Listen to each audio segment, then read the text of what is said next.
Desember 1993, setelah pengejaran panjang yang melibatkan pasukan elit Kolombia dan bantuan dari Amerika Serikat, Escobar akhirnya ditemukan.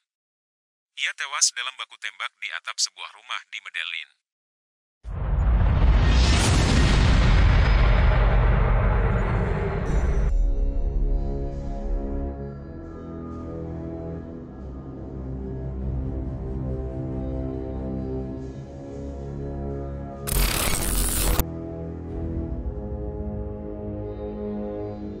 Di tahun 1970-an hingga awal 1990-an, ada satu nama yang bergema di seluruh Kolombia dan dunia, Pablo Emilio Escobar Gaviria.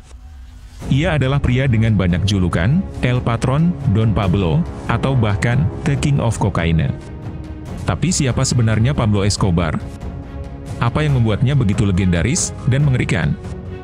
Pablo Escobar lahir pada tahun 1949 di Rio Negro, sebuah kota kecil di Kolombia. Dari kecil, Escobar adalah anak yang penuh ambisi. Diceritakan, ketika berusia belasan tahun, ia pernah mencuri batu nisan dan menjualnya kembali. Namun, ini hanya awal dari petualangan panjangnya dalam dunia kriminal.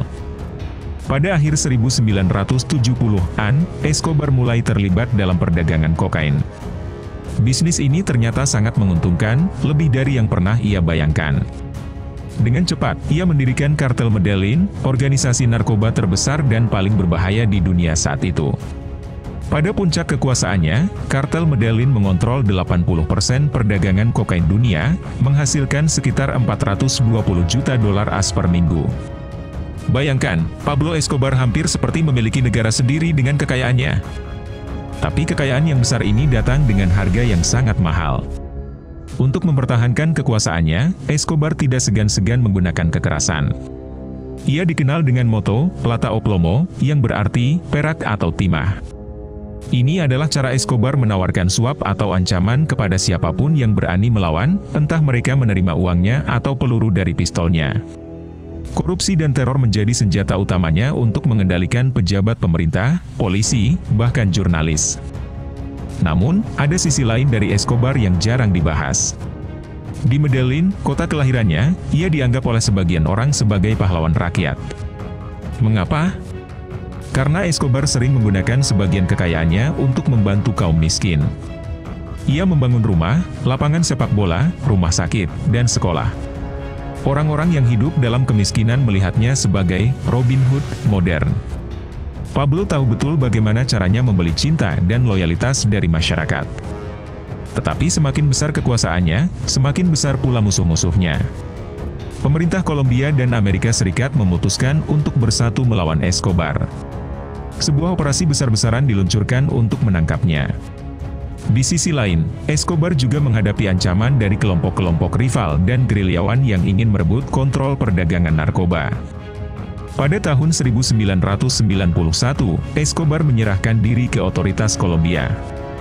Tapi ia tidak menyerahkan dirinya begitu saja. Ia membuat kesepakatan yang unik, ia akan membangun penjaranya sendiri. La Catedral, namanya, lebih mirip resor mewah daripada penjara. Di sana, ia tinggal dengan nyaman, lengkap dengan kasino, lapangan sepak bola, bahkan jacuzzi. Tetapi setelah beberapa waktu, pemerintah Kolombia menyadari bahwa Escobar masih menjalankan kartelnya dari balik tembok penjara tersebut. Ketika pemerintah mencoba untuk memindahkannya ke penjara lain, Escobar kabur. Inilah awal dari akhir dari perjalanan panjangnya. Selama lebih dari setahun, Escobar menjadi buronan paling dicari di dunia. Pada 2 Desember 1993, setelah pengejaran panjang yang melibatkan pasukan elit Kolombia dan bantuan dari Amerika Serikat, Escobar akhirnya ditemukan. Ia tewas dalam baku tembak di atap sebuah rumah di Medellin. Banyak orang yang merayakan kematiannya, tetapi sebagian lain menangis kehilangan pahlawan mereka. Warisan Pablo Escobar masih terasa hingga hari ini, sebuah warisan yang penuh dengan kontroversi. Bagi sebagian orang, ia adalah penjahat tanpa ampun yang menebar teror di seluruh Kolombia. Bagi yang lain, ia adalah pemberi harapan yang menggunakan uangnya untuk membantu mereka yang paling membutuhkan. Namun satu hal pasti, nama Pablo Escobar akan selalu diingat dalam sejarah sebagai salah satu tokoh yang paling kompleks dan penuh paradoks. kematian Pablo Escobar tidak berarti akhir dari kisahnya. Bahkan setelah peluru terakhir ditembakkan di atap rumah Medellin, bayangan Escobar terus menghantui Kolombia dan dunia. Apa yang terjadi setelahnya adalah cerita yang tidak kalah dramatis dan penuh liku. Setelah kematiannya, kartel Medellin mulai runtuh. Tanpa pemimpinnya, organisasi ini mengalami kekacauan. Rival mereka, kartel Cali, melihat peluang untuk mengambil alih.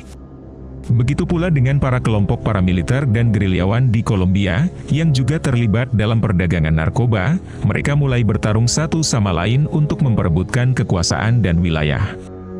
Akibatnya, kekerasan dan ketidakstabilan politik di Kolombia mencapai titik puncaknya.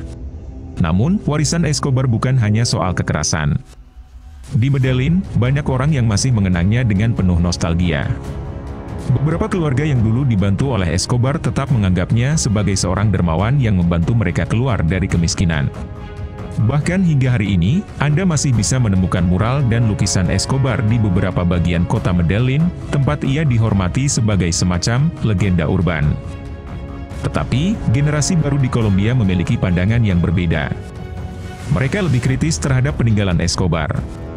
Mereka melihat dampak negatif dari masa kejayaannya, generasi muda yang tumbuh dalam lingkungan penuh kekerasan, ketakutan, dan trauma. Banyak yang tidak ingin lagi mengidolakan seorang pria yang bertanggung jawab atas ribuan kematian dan menghancurkan reputasi internasional Kolombia selama beberapa dekade. Lalu ada keluarganya, mereka juga menjadi bagian dari cerita menarik ini. Maria Victoria Henao, istri Pablo Escobar, dan anak-anak mereka harus melarikan diri dari Kolombia setelah kematiannya. Mereka hidup dalam pengasingan di Argentina dengan identitas palsu. Putra sulung Escobar, Juan Pablo Escobar, yang kemudian mengganti namanya menjadi Sebastian Marroquin, mencoba untuk keluar dari bayang-bayang ayahnya dan hidup dengan cara yang berbeda. Sebastian kini adalah seorang arsitek dan penulis yang telah menulis buku dan berbicara secara terbuka tentang ayahnya, berusaha memberikan pandangan lebih seimbang tentang kehidupan Escobar. Ia sering mengatakan, ayah saya adalah manusia yang kompleks, ia adalah ayah yang penuh kasih tetapi juga monster yang mengerikan. Di sisi lain, warisan Escobar juga berdampak di luar Kolombia. Ceritanya telah menginspirasi berbagai buku, dokumenter, serial televisi, dan film, termasuk serial Netflix, Narcos, yang sangat populer. Ceritanya diromantisasi dan dijual sebagai bagian dari budaya pop global, menciptakan paradoks baru, bagaimana seseorang yang begitu kejam bisa berubah menjadi ikon budaya di seluruh dunia. Fenomena ini membawa konsekuensi yang lebih besar. Di banyak tempat, khususnya di kalangan anak muda, Escobar dilihat sebagai semacam anti-pahlawan. Meme, t-shirt, dan merchandise lain yang menampilkan wajah Escobar beredar luas di berbagai negara. Ada orang yang kagum pada pemberontakannya terhadap otoritas atau memandangnya sebagai seseorang yang membuat jalannya sendiri dalam sistem yang dianggap korup. Tentu saja, ini adalah pandangan yang sangat menyederhanakan, atau bahkan memutarbalikkan kisah sebenarnya. Kenyataan yang lebih pahit adalah bahwa perdagangan narkoba yang dimulai Escobar masih jauh dari selesai. Jaringan kartel-kartel narkoba saat ini lebih tersebar dan lebih sulit diberantas. Bahkan setelah kematian Escobar, Amerika Serikat dan Kolombia masih berjuang melawan perdagangan narkoba yang semakin berkembang dan berubah bentuk. Jadi, apakah Pablo Escobar adalah pahlawan atau penjahat? Mungkin jawabannya tergantung pada siapa yang Anda tanyakan. Bagi sebagian orang, ia adalah simbol dari pemberontakan melawan ketidakadilan dan seorang pria yang memiliki keberanian untuk melawan sistem yang rusak. Bagi yang lain, ia adalah penjahat tanpa hati yang membunuh ribuan orang dan menciptakan warisan kekerasan yang terus dirasakan hingga hari ini. Tetapi satu hal yang pasti, Pablo Escobar adalah gambaran dari seseorang yang hidup di ujung ekstrim kekuasaan dan kehancuran.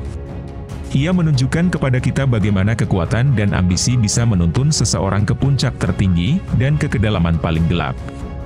Kisahnya adalah peringatan bagi dunia tentang bahaya dari kekuasaan yang tidak terkontrol dan daya tarik dari dunia kriminal yang kerap kali jauh lebih rumit daripada sekadar hitam dan putih.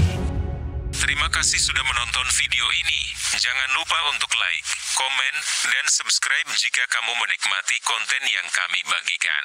Aktifkan juga lonceng notifikasinya agar kamu tidak ketinggalan video terbaru dari kami.